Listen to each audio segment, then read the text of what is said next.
to reach a point we never thought we would reach. And it's important for this reason. We are now arguing with the Department of Justice that their federal permits are dead because they have no project in New Jersey. So the fight continues, and hopefully we can make that happen, because if we do, then those two lease areas are probably a decade away from any development. So we continue this fight. So having said all that, I have a presentation for Eustace. There are only a couple people who have this shirt, me and Meghan Lapp, but we'll get some more. But apropos of what we just talked about.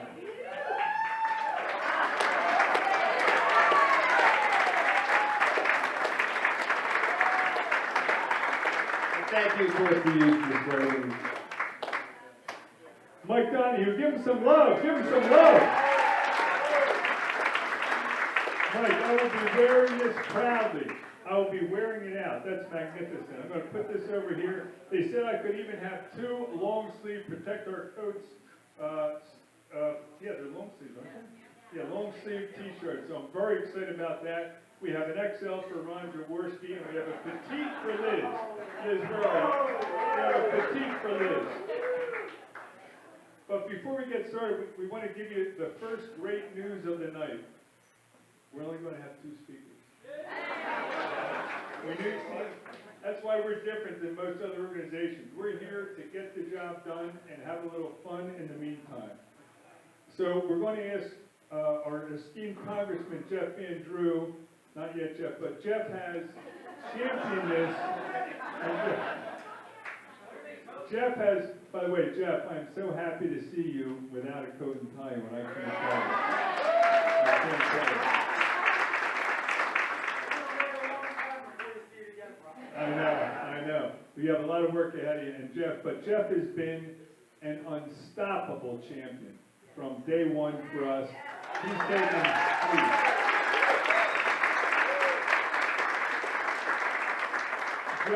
Jeff has taken heat beyond belief, and like the ever-ready bunny, he just keeps on coming and coming and coming. And we all know, but I think it's really important to just think of this analogy. Because when Robin and Joe first got me involved in Protect Our Coast, the first thing that came to my mind was, how did we not know about this? Seriously, how did they sneak something this big under the carpet? So I thought of that analogy. How do you boil a frog? You put them in warm water and you turn it up slowly to the point where you just get more and more comfortable, and that's how I felt. I literally said, we're the frogs. We're the frogs. The good news is the frogs have awoken and awakened, and all the way from here to North Jersey. And we are a small sampling, but we may be one of the most vocal. And I think we're getting the most press, and it's very exciting. And there's two reasons for that. Reason number one is because Jeff being our champion. We also have one of the greatest legal minds of all time, Bruce Afran. Give him some love.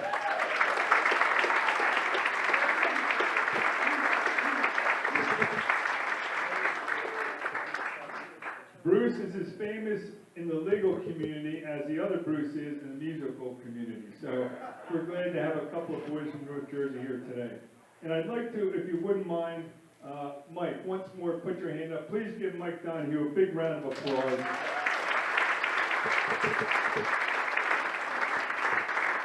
Not only our chair, but he's done an unbelievable job for us. Curtis Michaud. Curtis could not make it tonight. You'll like this excuse, he's at a fundraiser. So, but that's all right. We need Curtis to get there too. We have Jeff. If we get Curtis in the Senate, I think it's game over. It's mostly been game over almost having our great advocate, Mike Testa, our state senator. Mike, where are you? There he is. Mike, thank you so much. We're so appreciative. And another great advocate, still my favorite quarterback. I know there's a lot of Tom Brady fans here, but still my favorite, Ron Jaworski. Give him some love. And girlfriend Liz, thank you, Liz. Thanks so much for coming. One thing I love about Ron, though, he has the same issue that I do. We just can't say no. So we'll work on that, Ron, but thank you so much for coming tonight and being a great advocate for us. We appreciate it. And Robin, our president, Robin Shaffer, where are you, Robin? Hey, Robin from Rome. Robin's been a super advocate and is president of the organization, so we really appreciate it very, very much.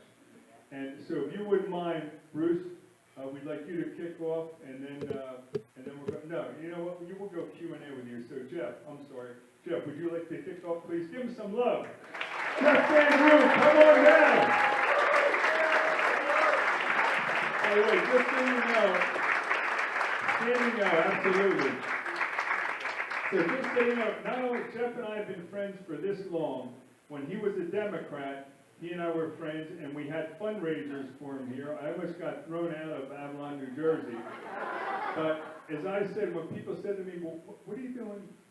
You know, you're huge, you love the Republic. What are you doing back in Jeff Van Drew? I said, you know what? Jeff Van Drew's for Cape May County, and I'm for Jeff Van Drew. And he's been an unbelievable advocate for us for Cape May County.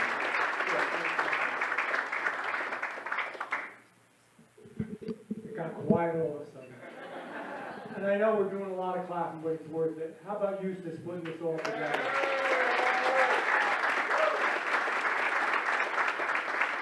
You know, one thing, whether we like it or not, you find out about politics and government and making things happen, you can't do it without money. And you need that. You need to change people's minds. You need to get the word out there. I am guilty of one thing. And my staff always, it makes them very nervous. I have two of them here tonight. My chief of staff, Allison Murphy's in the back.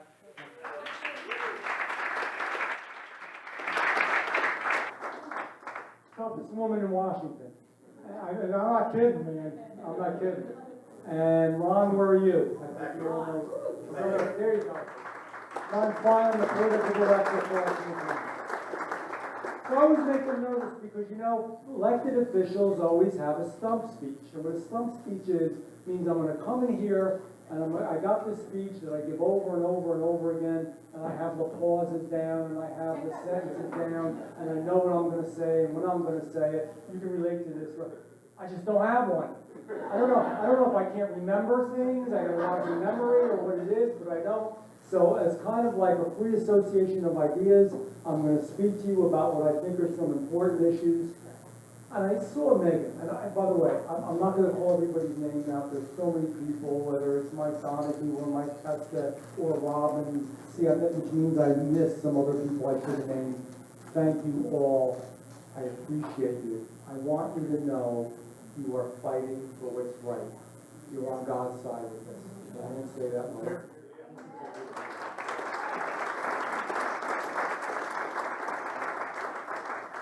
So Meghan Lapp is here, who knows everything there is to know. Man, she's really smart. But I think back in the really early days, and I can really relate to this, and I think maybe you will too. And Meghan was there, and the fishermen were there. This is how it started. It started with some fishermen that came to me, and some of you know them. I'm not going to go through all their names like the Reichels and others. And said, this is a really bad thing. It's not only going to hurt the fishing industry, it's going to hurt our ocean, it's going to hurt tourism, etc., all different things. And that was rough going for a while. Maybe we were voices in the wilderness. I mean, there was nobody paying attention, nobody listening, because it sounded like such a bucolic thing. I was suckered in the very, very, very beginning. I thought, windmills. That sounds like a neat thing. Because everybody thinks of the 5 windmills when you go into Atlantic City that the NUA has. This is nothing like that. Nobody cares about that. That's no big deal. In fact, the fishermen wanted to even do some trial runs and have some pilot projects themselves to see if it made any sense to put them anywhere. A few of them. But nothing like the industrialization of the ocean. So we were talking about it, and we were trying to do everything we could to let people know. And people said, why are you wasting your time? And never, ever in America let anybody tell you, damn it, that anything's a done deal. Nothing's a done deal. Nothing's a done deal. If you believe enough, if you fight enough, if you stand up enough, you can make it happen. This is America. God help us, hopefully we keep it.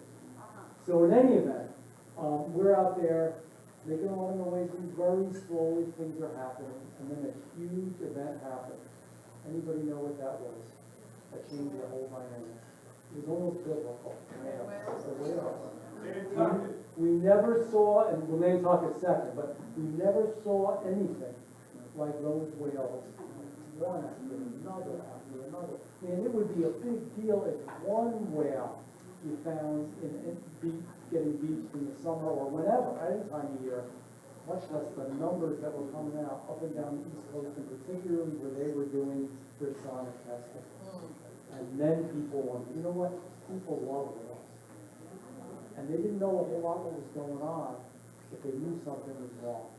And quite frankly, the sacrifice of those whales, they gave us the opportunity to get our message out so much more to so many people. Why does it matter? You know all this already, so I'm not going to really belabor it and go into detail about a lot of it, but it matters because it is going to profoundly hurt our fishing industry. If you want to know how and you want to know why and you don't know, speak to Meghan. It is going to hurt our tourism. If you don't know how and you don't know why, speak to the people who are in charge of tourism in all our counties along the coast. Cape May County taking the lead, but it affects Ocean County, it affects Monmouth County, it affects Atlantic County.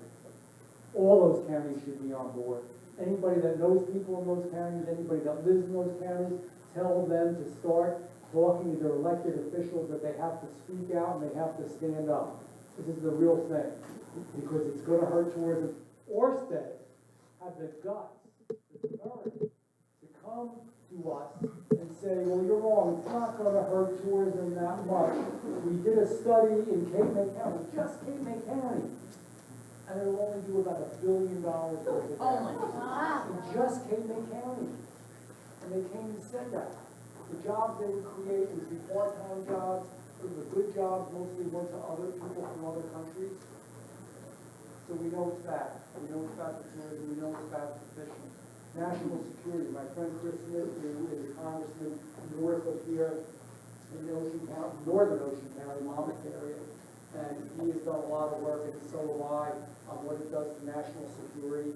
Guess what? The Coast Guard is really worried about it. The Navy is really worried about it. They're not allowed to say anything. This is how screwed up we are now, and I'm sorry to say this in plain English.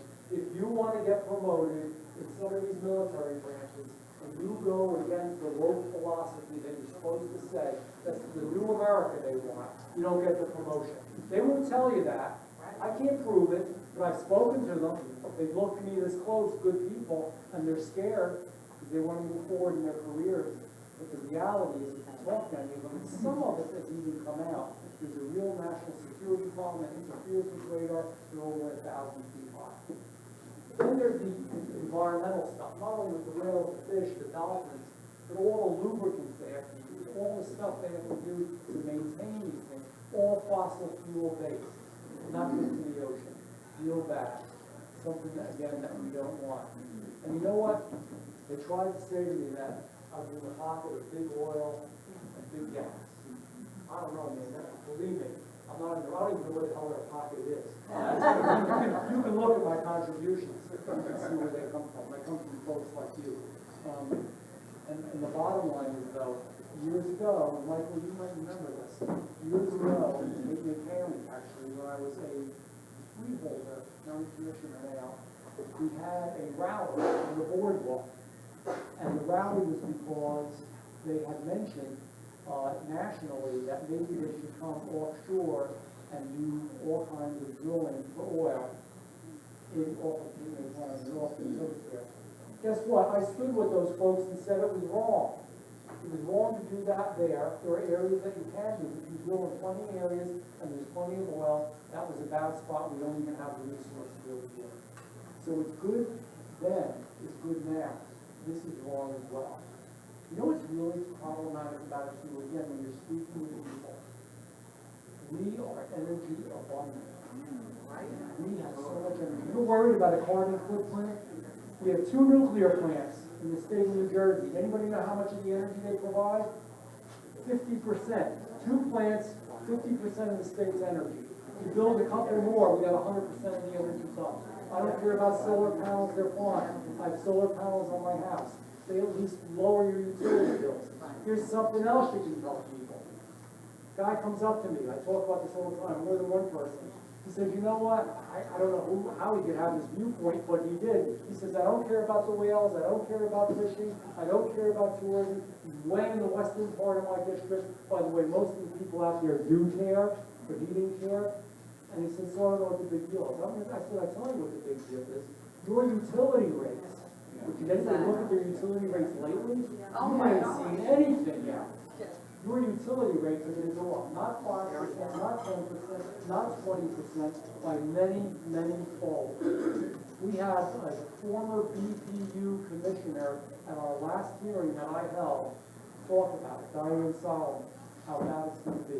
You're going to have energy rates, and it doesn't matter whether you live at the shore or not. These things are unbelievably expensive to run.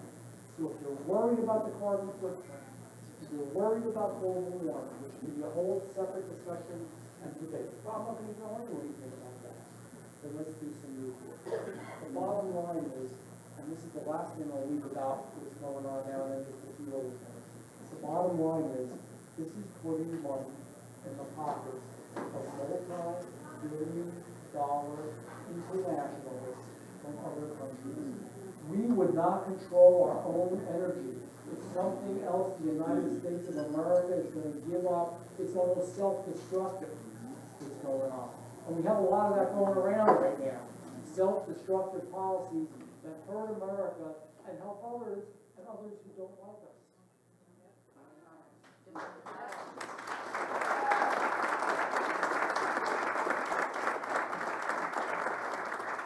I'm going to be apolitical. I'm trying my best. But I will say this before I forget it, and it's going to be a little more political part, but it's purely just whether you want to keep the ocean or not now.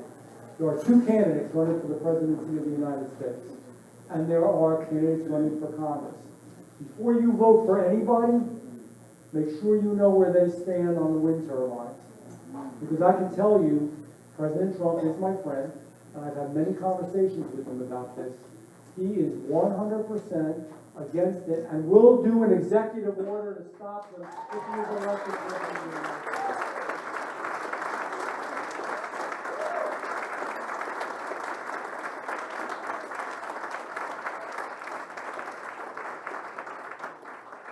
So what am I doing besides giving you a speech? What are we doing? So the first thing that we did, which is, again, it's a rough going, but we're working at it, is in the Commerce, Justice, and Science, I know this is so boring, forgive me, Appropriations Committee, which is where this would fall. We got a bill done. And we didn't go all the way through, and I'm going to tell you why. I'm going to bring it back up again.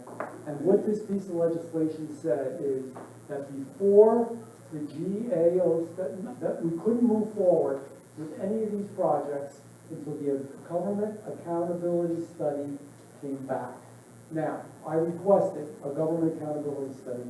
These people are supposed to be objective and neutral in Washington. They thoroughly study things that can take a year to a year and a half, and they give you supposedly, it seems that it's true, a non-biased, objective viewpoint. Why would we go through before we know that they're safe? Why would we push them through before the study comes back? So that's what we basically wanted to get done. And the way that we did it, and again, I'm going to try not to make this boring and complicated. Everybody, when you work in the ocean, you get something called a taking, which means that unfortunately a certain number of fish that you don't want to kill do die. So before Orsted or any company could go forward, Atlantic Shores, etc., they have to get a taking. They have to be able to permit it to lose wildlife in the ocean, to lose these animals before they can go ahead. So we said, before you get that, the study has to come back so we can look at it and see if this is the right thing to do or not. We got the bill done, a lot of heartache, a lot of work. Got it pushed through. And we had a couple of good partners. Chris Smith also worked with me on that, and so did Andy Harris, who's a physician. from the Eastern Shore of Maryland. He worked on it. Andy Harris is what they call, it's crazy in Congress, a cardinal in appropriations, which means he's been there a while and he knows his appropriation stuff. We've got it through committee, which was hell, and we got it in the bill for commerce, justice, and science. Now, this has been a discussion here a little bit, but I always tell you the truth. It went over to the Senate, it went over to our damn U.S. Senate, and the U.S. Senate, a few Republicans and all the Democrats worked together to take it out. That's the truth. We're doing it again. We're working on it again. We're going to do some other things too about national security. Point is, we're doing legislation to make sure that we can stop this in any way that we can. So the government accountability study was one way. This is another way, and we're going to continue to do it. The third way is we're having hearings. So there's some in Congress that are nervous about having hearings. We're not.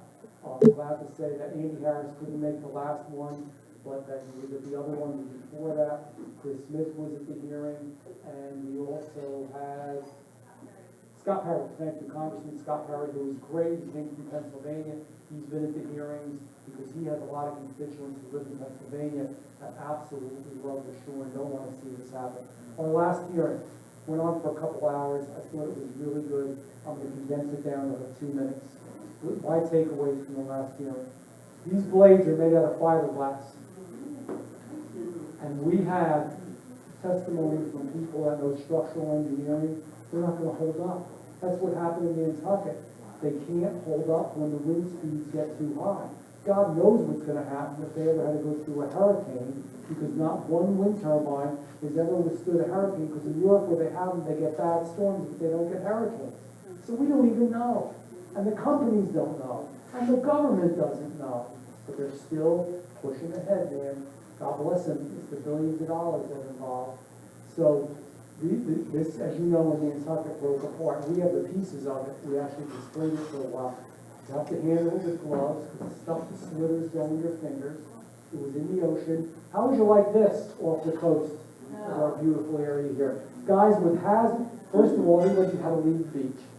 Everybody was taken off the beach, that had vacated the beach. And they had guys with hazmat suits and rubber gloves picking up all the debris that were washing up, and it washed up not only in the Nantucket area, but up and down the East Coast. Now, the bad part, not a one-time event. Structurally, they can't hold up. So when they get real high winds or bad storms, we're going to have them breaking apart. They estimate anywhere from 48 to 50 of these a year. That was one could break apart. So you're going to have thin slivers of fiberglass plus the big chunks in the ocean. That's going to be a real good diet for our marine mammals, huh? Fiberglass. How about our children? And how about our children that swim in the ocean? Exactly. That was a big takeaway. Something that we heard about. We had an advocate from Nantucket come down and speak about it. Second takeaway, I want you to show how unfair this is and how hard they are pushing it from multinationalists. And this is not a conspiracy thing, it's just the reality, they really are. That it's going to be, many of you here have developed projects, and you know development, I see your company right here. So when, say you're going to do straight street repaving, or you're going to build a shopping center, you have to put up a bond, right, Harry? You put up a bond. When you do your housing development, you put up a bond. Eustace, you put up a bond. Everybody, you put up a bond. The oil and gas companies, when they drill, before they can do that, they have to put up a bond, because it's just like a developer. If anything goes wrong, and the government has to go in and say, you're still not making it right, we're going after that money that you put up in a form of a bond. It's a little more complicated than that, but that's my Van Drew way of explaining it, okay? Basically, you have to make sure it's going to be all right. Yes, the only ones that don't have to put up with a bond until hypothetically 15 years from now, when these things are going to start getting decommissioned, and what they're going to do 15, 20 years from now, they're going to run away and say, well, we don't have the money, we're from other countries. You know, hey, guess what, American taxpayer? You're going to have to spend the billions of dollars. They don't even know how the hell they're going to take them down. And they're going to leave a lot of structure in the water. But if they had a bond, right now, as of this moment, then you think, well, you have some recourse. Guess who was the youngest? Anybody have an idea? The Winsboro one. Those were my two big takeaways. So you had all the other bad crap going on. We found out a couple more. We're going to continue to have hearings. We're going to continue to fight in legislation. And the most of all, what you're doing, I probably think the most important thing of it all, and I give credit goes to the work that Bruce is doing. Because guess what? At the end of the day, if we don't get the majorities that we need in Congress, and we don't have the right president, it's going to have to be a lawsuit that's possible. That's the reality. So with that, I think I'm going to call it quits. I talked longer than I even wanted to. I'll find out from the staff later if I did okay. I don't know. If you see me hitchhiking on the way back, you know I didn't do good. Thank you so much.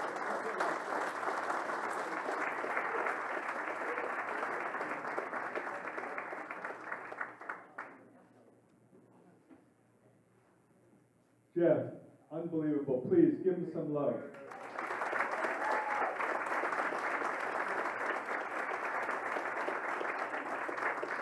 Bobby Barr, our esteemed commissioner, our county commissioner, Bobby Barr. Bob, raise your hand. Give Bob some love, please.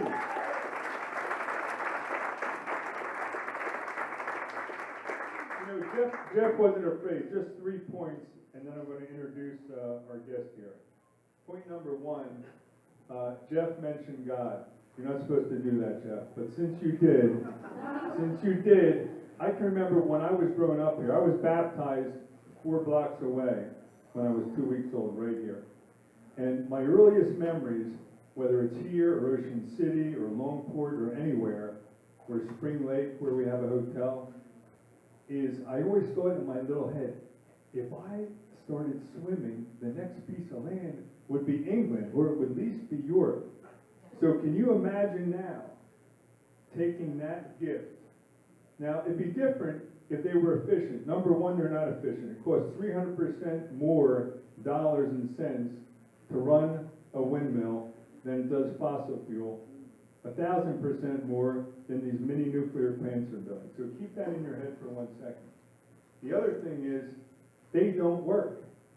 True story, we were having this tonight. I flew to Amsterdam. And when you come into Amsterdam, there's hundreds and hundreds of them. And Mark Sergio, our CFO, can back me up on this. Not moving.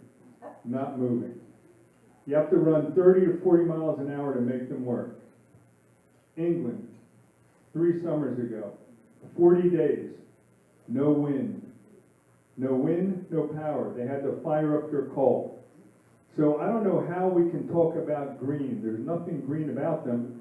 But yet, curiously, Greenpeace has been missing in this whole picture. The great environmentalists of Save Our Ocean, where is Greenpeace? So I'm not a conspiracy theorist, but you have to be, I'm not going to say the word, but just think about those 3 things that we said. They don't work, they're not efficient, they cost 3,000 to 1,000% more than any other energy. And we were in Amsterdam, and I can tell you this, when they don't work, they don't take them down. Like Jeff said, that would be a mess. We'll never have to worry about the mess, because once they go up, they're never coming down. We can kid ourselves.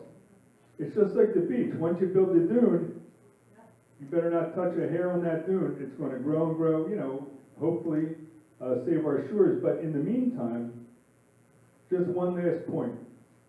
And this is kind of a sad point. Jeff mentioned Nantucket. We have a home building company called Christovest, and we built some homes in Nantucket. And imagine there you are on an island. So if it's an island, it's 360 degrees. So it's 360 degrees. Wouldn't you think that the blade would have washed up on the windward side, or the leeward side, or the north, or the south, or the east, or the west? They had to close all the beaches. Now, if you've ever been, you don't have to be in the building business to think about this. You know what insulation's like in your home? It's called bat insulation. Put your finger in that. That's fiberglass. And then try for the next 2 days to get that fiberglass out of your fingers. Can you imagine that going in your throat and being breathed? Like every fish, you don't have to be a whale. Every fish that's in that water, gone. I'm not gonna mention any conventions, but there's one going on right now, and there was a speaker, no, because, listen, I've got Democratic friends, I have independent friends, but the speaker got up and he said, I'm from Rhode Island, we're proud to have wind. I couldn't believe it. How could you get up and say that after what happened? One last thing, tragic accident. I'm sure everybody heard about it. Sicily, sailboat. 168, call it 170 feet long. The mast, 246. Anybody sail here? You know that ratio is bad. You can't have a mast that's 246 feet up and not hurt yourself. The rudder could have gone down 32 feet. It was a rudder, but nobody ever puts it down that much, so maybe it was down 6 or 7 feet. The point is, 276 feet, a water spout, which is another word for a hurricane, came up fast and took that boat down in an instant. 276 feet, keep that in your head. The blades we're talking about, 1,000 feet. 1,000 feet. Now, here's what's the difference between when we were here last year talking about this. Orsted was on the prow. Now, as Mike said, it's Orsted, which is beautiful. But we can't stop. We can't stop. They don't make sense, which is why I can't figure out how they got as far as they did. That's up to you to figure out. But they don't make sense. We can't stop. And one last thing. Last year when we were fighting Orsted, they were 25 miles out. Orsted backed out because of the political climate, thanks to Jeff and the rest of us here. But when we fought last year and the year before, they were 25 miles out.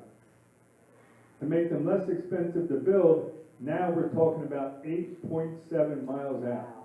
To put that in perspective, if we put you up in one of our higher suites, either here or over at ICONA Windrift, you can see the Rebel. The Rebel's 30 some miles away from here. Can you imagine 8.7 miles? The Rebel is between 600 and 700 feet high. The blade's 1,000 feet high. So those are the kind of things, we don't want to be that boiled frog. But I'd like to introduce Dom Giordano. I don't think I have to. I think everybody knows Dom, and Dom's going to bring on Robin. Give Dom some love, please. Thank you. Thanks very much, everybody. My wife rode in with me tonight all the way from Philadelphia, where we don't have windmills, a lot of hot air. I provide that hot air from noon until 3, but not every day, so there's not enough wind. We are so engaged in this on my show on Talk Radio 1210 that out of all the people this year in a presidential race, Robin Shaffer was the obvious choice for us as our local Patriot of the Year.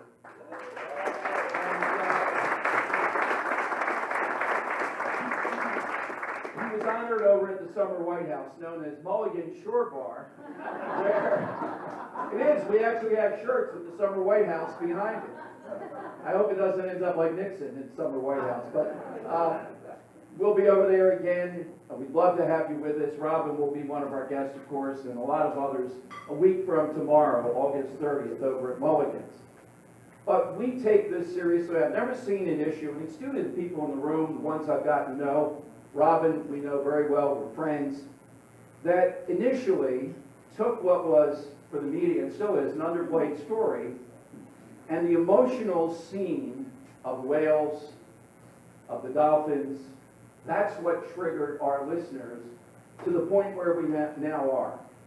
And point one would be, this is our Jersey Shore. We're Shoobies. I'm from South Philly originally. And we recognize it as much as everyone in the room, that birthright, we just heard 8.7 miles off. That is ludicrous. The other part of this, at least with me and our listeners, is we love a good fight, particularly against people like the Murphys. Oh, yeah. If you saw Bill Murphy the other night at the convention, oh my gosh, saying, we're Jersey. No, you're not, buddy. You can't even eat a pizza right. You're from Massachusetts. We all know it. Stop saying it. And I took great pleasure when the wife was stopped from running for Senate. It was amazing. I know we're not supposed to be political, but come on now. We had a couple wines we could do a little bit here. But we take this very seriously, and listeners, even with the national election going on, you should know, this has, Robin will tell you, for the last 4 or 5 years, last 3 years, been top of mind with listeners. Every update, particularly when Orsted was stopped, I came to the other part of this group, their annual dinner over in Ocean City, and I thought I knew a good bit about it. I just learned more tonight. Some of the things that you mentioned were incredible. Mike Donohue fighting the good fight of this. Another attorney we'll introduce later tonight. And some of the fishermen, some of the other people that we met. It is such an obvious case. And you should be energized, though. This is a celebration tonight with a caution. They don't give up. They've been proven wrong in this time and time again. They wasted taxpayer money. Matt Rooney, who's on Talk Radio 1210 and an attorney, does a great job of laying this out. But that's the New Jersey we're facing. And you heard Jeff Van Drew. If the presidency changes, within a half hour, I'm allowing for a little bit of time of signing, this will all be over. Now, I don't know about Trump saying all the time, what if it's not wind, it never works and all that. It's a little bit over the top, but pretty much true. The Amsterdam story is my sense of what happens with this. And just the ugliness of this. The only one that I've seen pretty much is the one going to Brigantine from Atlantic City, coming that way. And I can't imagine, those are miniature versus what we've seen. And the guy the other night from Rhode Island did stand up and say the proud windmill state or something like that. It's shocking to see it. When I came in tonight and saw the little sign out there that said windmill event, I thought maybe I was in the wrong place. This is not a windmill event. This is an event to both celebrate what's been done, honor the people on the front lines of this. By the way, Jeff Van Drew is not only an expert on this, don't get into a scotch tasting contest. That's what I did at the last event. Okay, I'll be back there. I'm going to win this time. So, long way of saying, we are with you at Talk Radio 1210. We are in this fight, and anytime Robin calls with an update for something to do, like come down here on a Thursday night, we're there. So without further ado, the man of the hour, Robin Shaffer.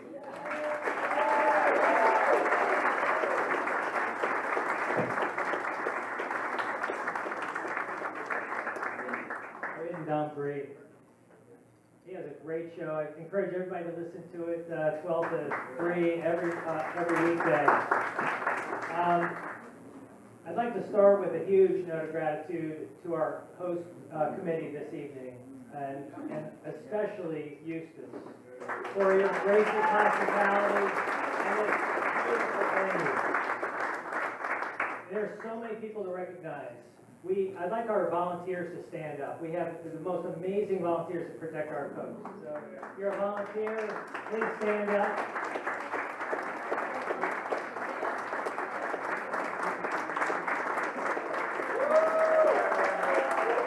This is where the real magic happens. Now, stay standing. We also have our Board of Trustees, Rose and Jamie and Doug and Greg back there. I'd also like to recognize the 6 people who peacefully protested last year against Orsted and were arrested in Ocean City. Where are you? Where are you guys? Stand up, stand up. Hey. We'll put her on the line. Our great elected leaders here in CapeGOP County, led by Mike Donohue and our incredible Congressman Jeff Van Drew. Again, people like Dom, who tell it like it is and aren't afraid to say the quiet stuff out loud. I thank you, my friend Dom Giordano. But most importantly, we're here because of all of you.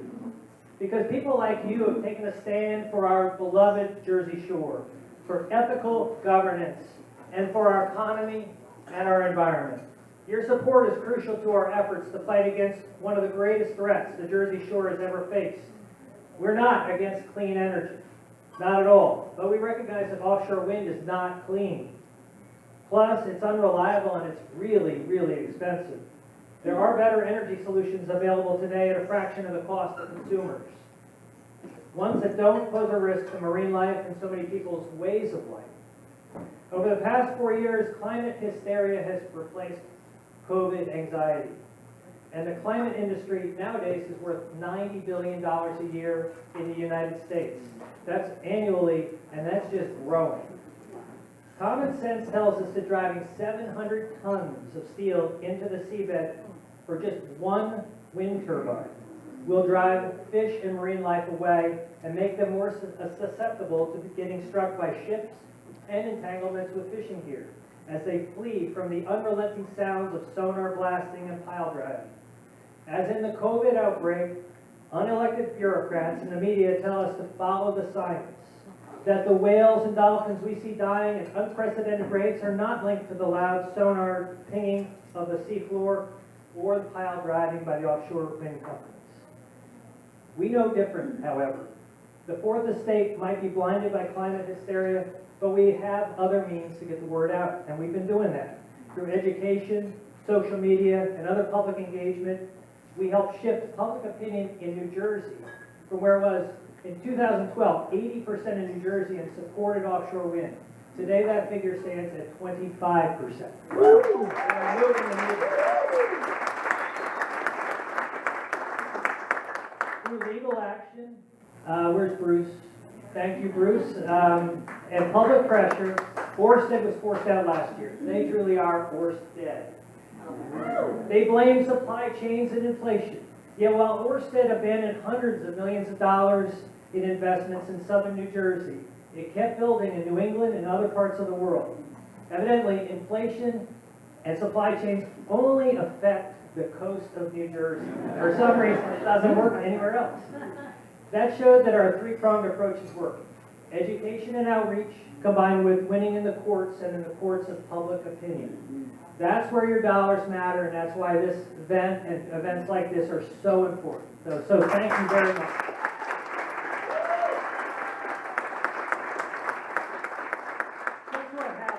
Guess what happened when Orsted pulled out last year and stopped making all that noise under the water? The whales stopped dying. Weird. But that's not science. That's not science. So it was hard to keep track of all the dolphins and whales that were dying. One day in Strathmere or Sea Isle, 14 dolphins died in a single day. We saw multiple whales dying in Atlantic City and Brigantine, all up and down the Cape May County as well. And the federal government calls it an unusual mortality event. They prefer to call it that rather than dead whales. Sounds better. Unfortunately, with the offshore wind continuing to do the work up in New England, the whales have continued to die. The dolphins continue to die up there. They're also dying off the Delmarva where offshore wind work is continuing to happen. So we need to keep our eye on the many threats from offshore wind and other industrial projects put forward by climate crusaders at the federal and state levels. They are still moving full steam ahead on the Atlantic Shores project just to our north. And Orsted might have pulled out, but the lease areas are still right off our shores, waiting for another big fossil fuel corporation to swoop in and try to make a go of it. Even so, with your help, I'm optimistic we will win this war for our shores.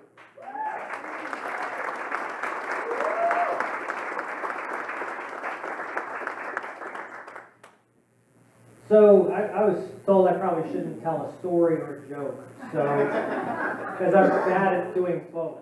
But I kind of flipped a coin over there and decided that the story about the mongoose and the rat's probably better than the joke I had planned. So I don't know how many of you have ever traveled to Hawaii or familiar with Hawaii, but there's a story about the sugarcane industry in Hawaii back in the 1800s was having a very difficult time with all the rats that were coming in and eating the sugarcane and destroying their crops. So what did they do to, human beings trying to fix a problem? They brought in the mongoose from India. And the mongoose, they didn't have access to Google back then. So the mongoose, they realized, was not nocturnal like the rats. So the mongoose lived free and prospered and multiplied, and we're happy to eat other stuff, including the sugar cane. So when human beings have a problem, and in this case, the problem that gets us energy, trying to fix it with other, like, sometimes the solution's worse than, or the, what is it, the remedy's worse than the cure, and I think that's where we are with offshore wind. So, I'm done with the story, so thank you. One of the things I love most about living in Ocean City is watching the sunrises from the beach near my home. One of the most remarkable things about the shore is that it has a short memory. Every high tide offers a fresh start. Aside from a few shells, or in the case of Nantucket, a few shards of fiberglass at the tide line, the receding ocean reveals a clean slate. Like the high tides that wipe away what was there before, let's see to it that all the dumb ideas associated with offshore wind and the corrupt elected leaders who gave us this insanity get wiped away by the rising tide of our opposition. Thank you so much for your support. Now, I do have, we have 3 awards. This is our inaugural Protecting Our Coast Awards, and believe me, there are so many people who are deserving of these awards tonight, but we decided on just 3 for this year, and then we'll do it again next year. So our first award winner is our incomparable Congressman, Jeff Van Drew.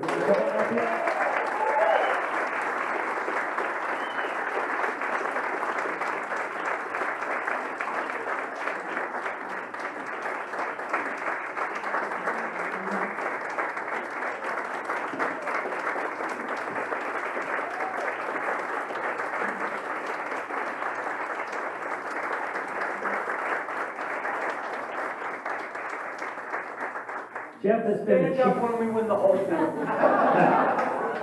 Jeff has been a champion for our Jersey shore and a clean environment ever since the idea of offshore wind was first floated off the waters of our Cape.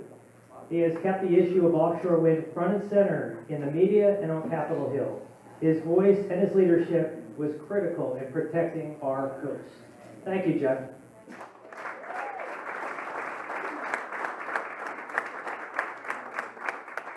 Our second award winner tonight is Meghan Lapp. She's the fisheries liaison for Seafleet. As plaintiff,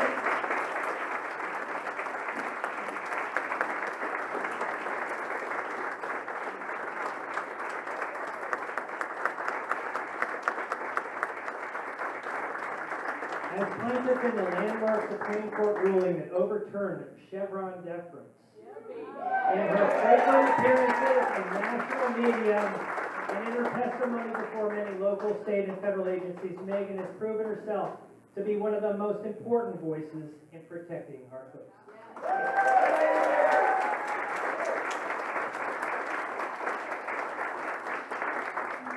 And our final recipient this evening is Ms. Bonnie Brady, Executive Director of the Long Island Commercial Fishing Association.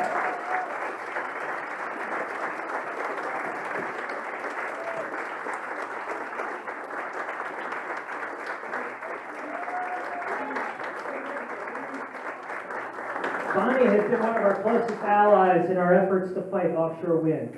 If given the choice between using an encyclopedia on fishing, aviation, energy, any subject, and giving Bonnie a call, we would always give her the call. She has an amazing insight and has provided her valuable analysis to NGOs like ours, as well as federal, state, and local agencies, and is always working to protect our coast. Thank you.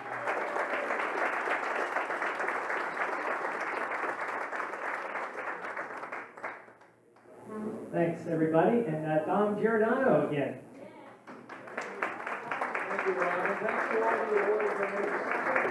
Robin just mentioned something central, the same kind of attitude when he talked about COVID. That's the first time I met our next speaker.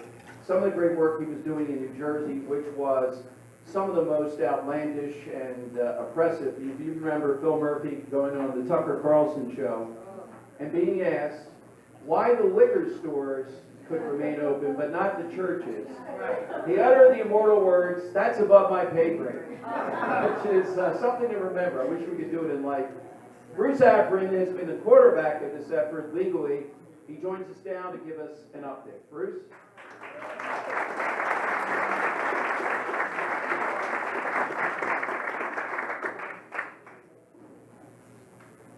Thank you very much, Dom. Let me first just thank Eustace for his great efforts in hosting this event and motivating people to come out yet again.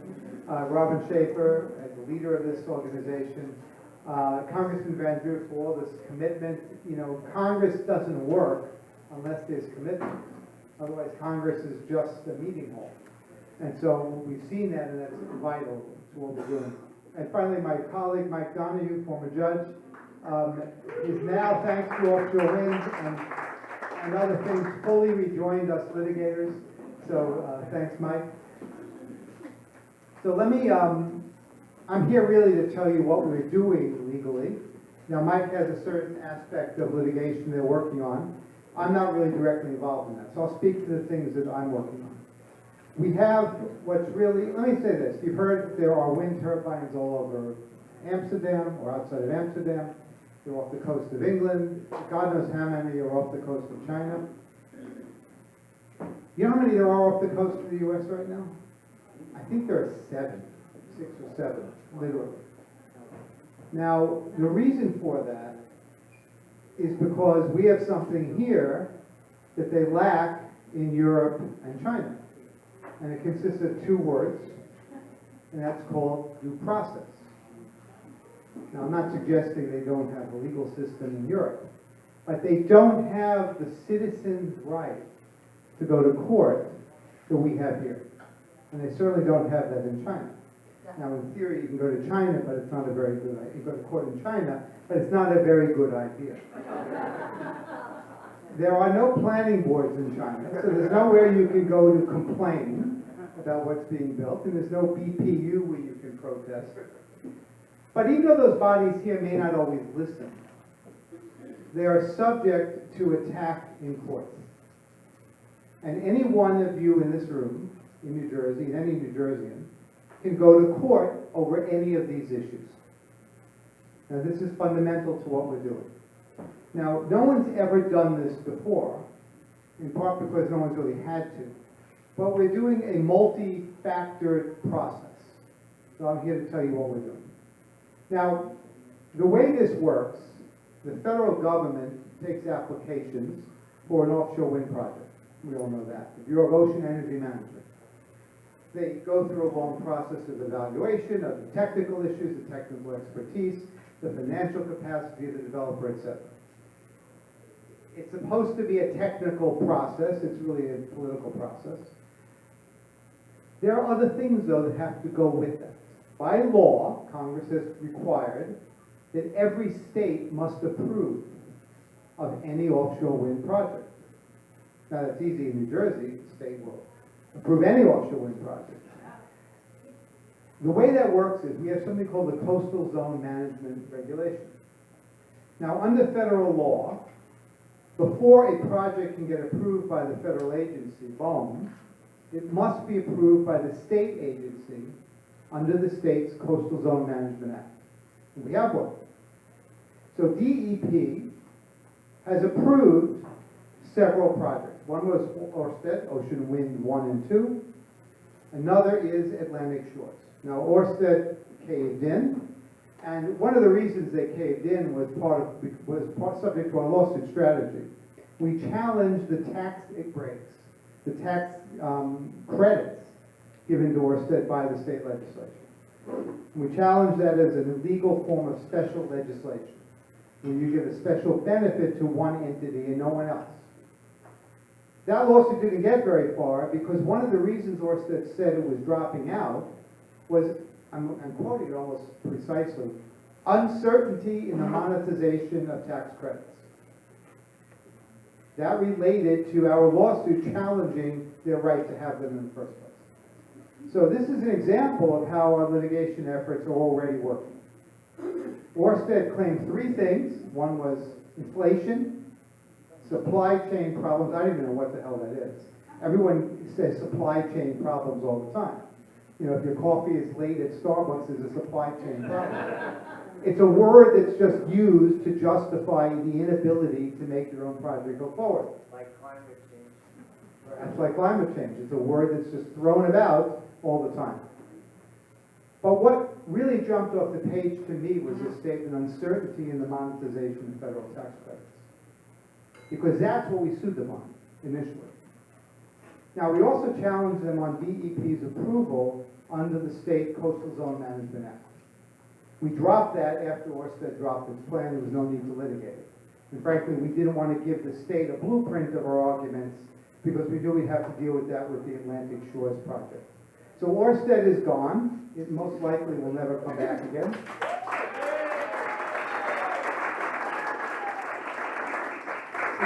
In substantial part because of our legal strategy. As Robin said, they're building in New England, inflation's not a problem.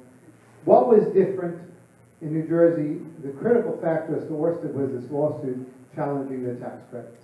Now those tax credits would have been up to about $1 billion. Now it's going to cost them, it would have cost them $2 billion to build their towers. So think about that, probably between $800 million and $1 billion in credits. That was what we challenged. We challenged their essential financing of the project in court. Now that lawsuit would have taken 5 years to be fully resolved, one way or the other.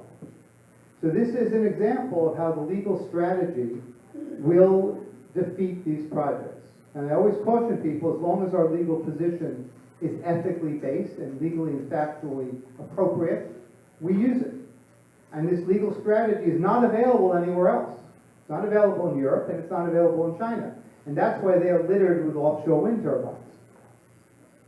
But we are not littered with them, in substantial part because we have a legal environment that lets us fight on terms that are actually equal to those of the developers. Congressman Van Drew said something that I was thinking about myself. How many times do we hear the idea that it's a done deal, the fix is in, you can't beat it? I've heard this throughout my career as a lawyer.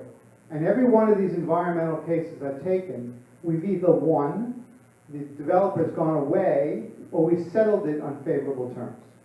Yet in every instance you hear, well, the fix is in, the deal's done, you can't do anything about it. Anyone who had told you that is telling you that because they know they're in a weak position. And Ørsted's an example. Now the next type of litigation we're involved in is the Coastal Zone Management Act challenge. So we have now challenged DEP's approval of the Atlantic Shores project. That is just north of here, I think. I don't have the exact geography in my mind. It's just north of here. So the one here is gone. The next one is Atlantic Shores. Now, Atlantic Shores may never happen for another reason. They don't have enough money in the deal to make it possible. They were awarded their award in the second round of solicitations by BPU. Now, BPU opens up a solicitation every 8 months or so, and we're now in the fourth round.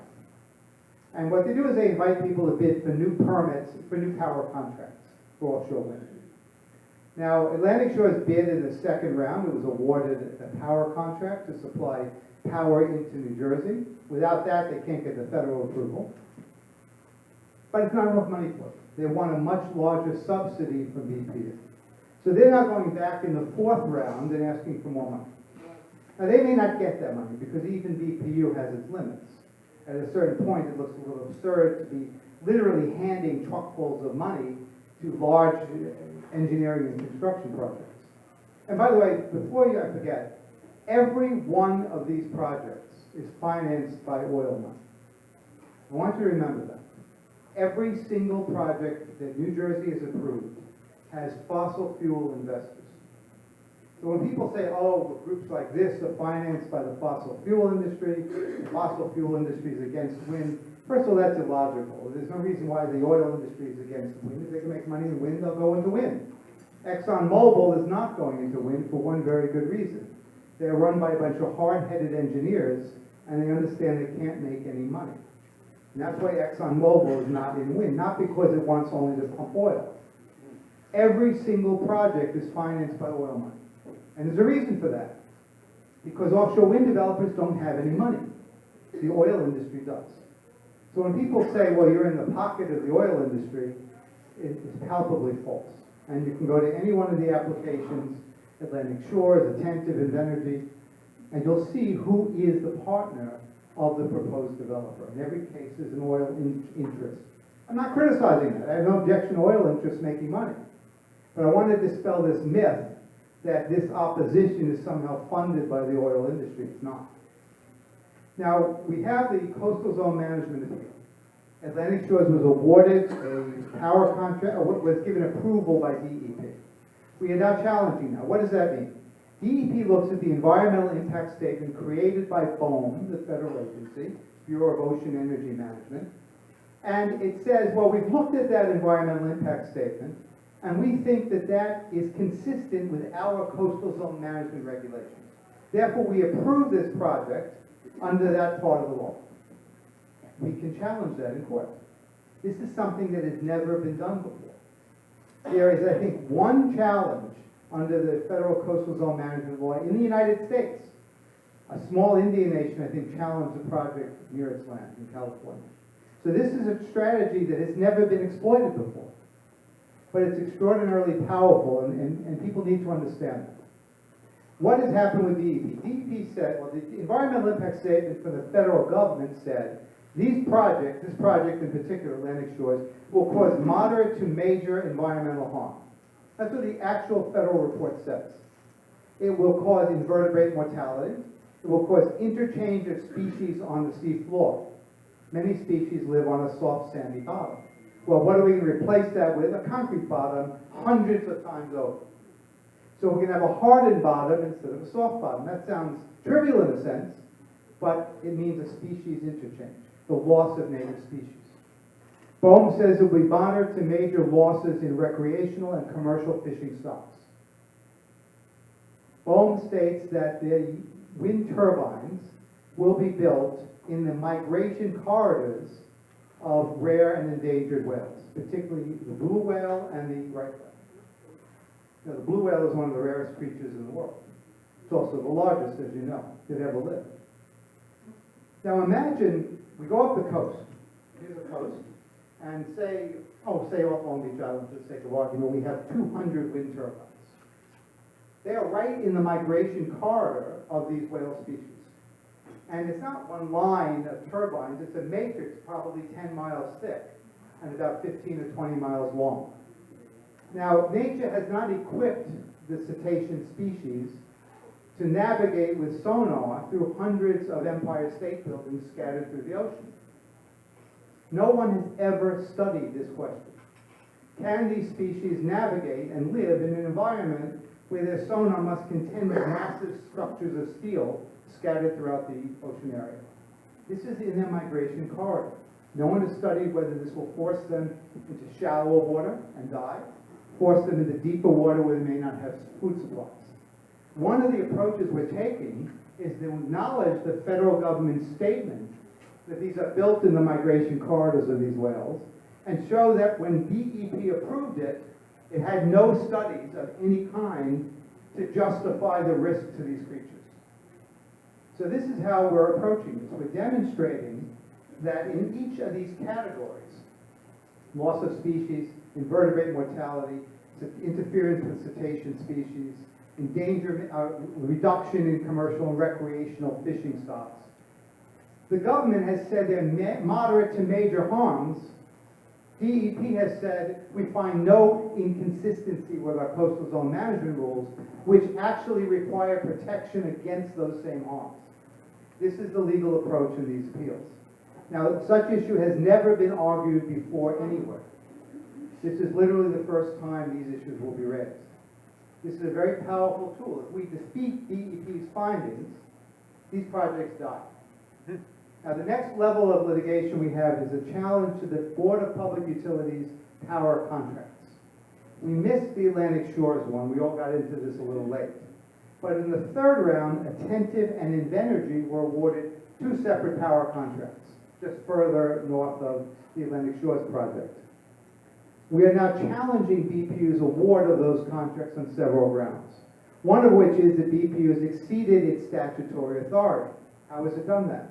Well, it uses something called the social cost of carbon, a very vague figure that has no quantifiable point of analysis. No one knows what it means. Now, it's used, don't get me wrong, but no one knows what it means. The legislature gave BPU authority to do a financial analysis of the cost of providing power through wind. Nowhere did it authorize a sociological analysis of the social cost of using carbon all over the world. The statute also says BPU must look at the net benefit to New Jersey. BPU didn't do that. It looked at a net benefit to the entirety of the world. So in two ways, it exceeded its statutory power. It also works with complete confidentiality. None of the information on which it has relied is available to the public. We actually have the record. You know those FBI FOIA requests sometimes people ask for, and it has dear blank, blacked out, everything else is blacked out except maybe a date somewhere in the middle. And you've got 7 or 8 inches of solid black type. That's exactly what we have, hundreds and hundreds of times over. The entire record is blacked out. Even the rate council statement, which is supposed to represent the ratepayers, has been completely blacked out from start to finish. We don't even know as lawyers at this stage why rate council opposed these awards. This is another ground of our attack, that the process is completely obscure and unknowable to anyone. These are 3 examples of what we're challenging in these BPU appeals. Now, there's another ground of attack we're likely to start soon. The legislature gave BPU the power to give subsidies to these developers. Now, what does that mean? It costs a quarter to generate a certain unit of power. In the normal case, it was an oil-fired generator. BPU has given the power, given these developers increases of 5 or 6 times that rate. So in other words, for that component of power that comes to New Jersey, BPU is giving 5 or 6 times subsidies to these wind developers above normal electric generation. Now, they're allowed to because the legislation says they can. Our approach is going to be to challenge this in the same way we challenge Orsted's tax credits. Very simply, we're going to challenge the constitutionality of the power to BPU to grant these subsidies. Now, why will we do that? We will do that because that is a challenge to the financing of these projects. Without those subsidies, just like without Orsted's tax credits, they cannot build. If we make a credible constitutional challenge, investors are going to back away from these projects. Again, our challenge has to be proper and ethical. And the basis of it is very simple, that BPU cannot impose costs on the entirety of the citizenry of New Jersey, because that's effectively a tax. Only the legislature under the state constitution can assess a tax. If the money is to be spent in pursuit of a state policy, such as the development of sustainable energy, which is what they say is the basis for offshore wind, the monies to support that must be appropriated by the legislature, not by an executive branch agency. Now, this sounds a little arcane, but it's real. In other words, BPU has been given the power to tax the people of the state. It doesn't have that power. The subsidy is a tax in the guise of increased electric rates. So we will most likely be launching a lawsuit in the next month or 2, challenging this power of BPU. Now, this will be a very powerful tool. This will be a very powerful tool that will have a significant adverse impact on the ability to build these projects. Now, I do not know whether we will win or lose these cases. I'm not allowed to say that we will likely win or lose. Well, I'm not allowed to say we'll likely win. I could say we'll lose, but I'm not allowed to say we're likely to win. It doesn't matter. We're in a new field, and we're probing and creating new law. What we do is fundamental. And the very fact that it will be difficult for these companies to fight these cases probably will drive them away. These lawsuits will take 5 years to resolve. And they may result at any point in this process of a remand to start over. This is an extremely powerful tool. This litigation approach is not available elsewhere. New Jersey has a very liberal approach to litigation. Not every state does, by the way. And it certainly is not available for the most part in Europe or China. And that's why you've seen a proliferation of these, but not here. Developers complain about how hard it is to build these here. Well, it's intended to be hard. Why is it intended to be hard? Because democracy is hard. We don't allow large industrial companies to come in and swoop down and destroy society. We have remedies that society can use. That is what Congressman Van Drew spoke about before. You have to protect democracy, and that's what we're doing here. There are good views back and forth. We are using the tools we are blessed with to make this fight. And so, that's a summary. We have this three-pronged approach in New Jersey. And we also have a lawsuit pending challenging the loss of local land use protection in the Municipal Land Use Agency, the Planning Board and the Zoning Board. Ocean City and several individuals have joined in. If we can actually reverse that and restore that power back to planning boards and zoning boards, actually we'll have a further tool in our arsenal against these projects. Finally, there's a federal lawsuit option available. We don't need to do that yet. That's under the National Environmental Policy Act. There is one lawsuit pending right now by Save LBI in that area. We will eventually file those suits, but we really don't need to right now. These companies are probably years away from even contemplating starting. We have 6 years to begin those lawsuits. So we will bring those lawsuits probably sometime in 8 or 9 months. And those relate to the environmental injuries that I've spoken about generally. So I wanted to thank you for listening. This is a good layout of what we're doing. Obviously, I don't need to tell you it costs money to do this. Not immense amounts of money, but a reasonable amount of money. This is a long approach. We will have expenses as well as legal fees. We will also need experts at some point. And so I would encourage you all to consider that. You're the core of this effort right here. It takes creativity, thoughtfulness, and financing. So I am here. I understood, Eustace, for questions as well. Am I still up for questions? Absolutely. Okay. Somebody touched on it earlier. Can you comment on where these agencies like EPA or Greenpeace, or where are they in all this? Well, Greenpeace is not an agency. Well, I do know that. I can tell you exactly where environmentally. Bruce, excuse me, would you repeat the question? Oh, sure, I'm sorry. He's off mic, thank The you. question was, where are agencies such as EPA or Greenpeace standing on these issues? The answer is very simple. It depends politically on where we are. Federal agencies are highly responsive to who's president.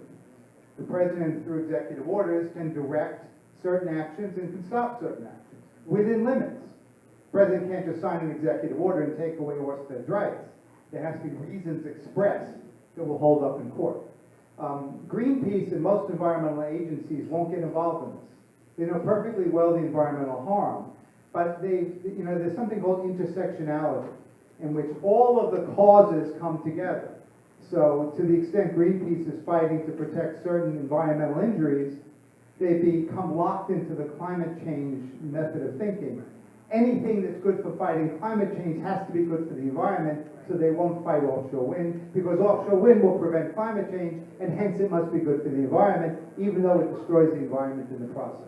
So unfortunately, you're going to get no help from any environmental organizations, public or private. I hope that's a straight answer. It's not going to, don't depend on them, it's a waste of time. You got to depend on yourselves. Any other questions? Yes? What about the Department of Defense when they came, the Department of Defense, that they came out and indicated that it was a security risk, substantial security risk? Can it be approached for a national security risk? Well, the question is, what about the Defense Department's views that offshore wind turbines pose a security risk? Well, first of all, remember, if they're all built, they're lining the coast. That's precisely where our submarines tend to go. Also, maritime traffic goes up and down the coast of New Jersey. You know, both freight and cruise lines. That's gonna be a significant problem, because they travel right where these will be built, in that same narrow range. Insurance will probably prevent many of these freighters and shipping and cruise lines from operating in these areas, because of the risk of, frankly, crashing into wind turbines. There's also gonna be a limited area for them to maneuver in. As far as defense is concerned, that is something that will operate behind the scenes. None of us will have the power to go to court over those issues. But I suspect that will be a powerful force that will ultimately prevent much of this from going forward. The project off Rhode Island is very small, it doesn't pose those issues. But imagine if we succeeded in getting these, I'm told it's not that small, I apologize. But it's not occupying the whole eastern seaboard, so it's not posing quite the defense issue right now. But imagine if hundreds of these, even a couple thousand, built up and down the coast. That poses a significant defense problem. So that is going to be something that happens under the table, so to speak. None of us would have standing to raise those issues. But they're there, they're very real, and eventually I think they will have their impact. We have time for one more question. Have you had a chance to share these legal strategies with your colleagues in other states that are under the same kind of pressure that New Jersey is for wind turbines? I did speak with lawyers from the Rhode Island case who asked me for what we were doing on the Coastal Zone Management Act case. Their position was a little different. In their case, they apparently missed the statute of limitations, and the court held that, so they couldn't go forward. I did discuss with them our strategies. Otherwise, I've not really spoken with many people. Frankly, no. And I haven't been contacted by many either. Remember, there aren't that many places where these projects are being pushed that aggressively yet. So New Jersey is really the place. So the answer is I haven't really spoken to that many people. And I've given some interviews sharing generally our strategy. But let me just close by saying what we're doing is somewhat unique.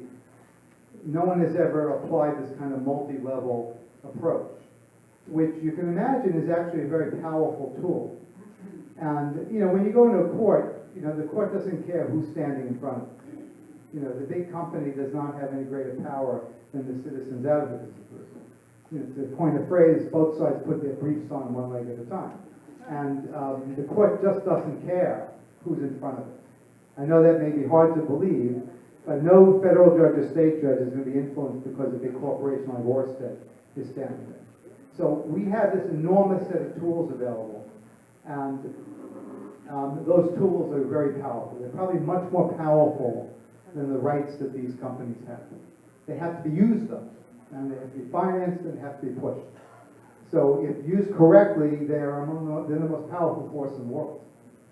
So thank you all for listening and for your commitment. Bruce, thank you so much. Bruce Afran, one of the greatest legal minds of all time. Give him some love, please.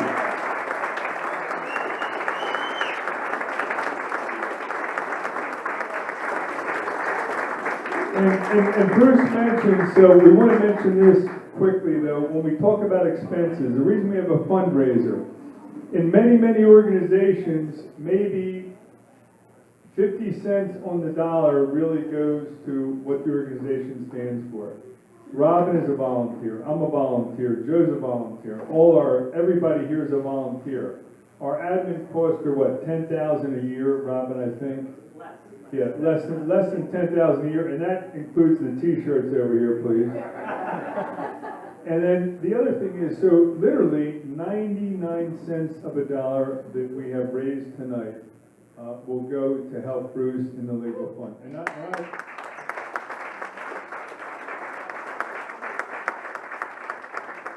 And we have our share of lawyers here tonight, Mike Donohue and the rest of us, and Bowen and Danielle. So we have a good amount of lawyers. And I have to tell you, I don't think anybody could leave here without having a great respect for Bruce. And he dumbs it down for people like me, so we understand what he's saying. And we really appreciate that. And we have a sign in our offices, and it says this, as we're walking out of our office, it says, complacency is devastating.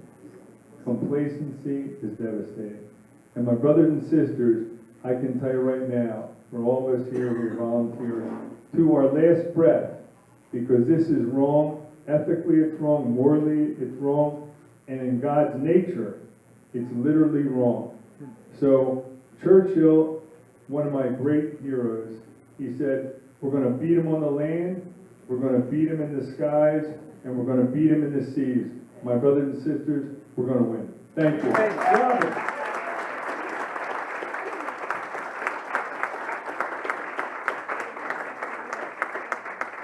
Look, Eustace gets the last word. That was incredible. Thank you so much, Eustace. This was an incredible event. Please mingle, enjoy. We're going to have a couple of photographs over here, but thank you all for coming.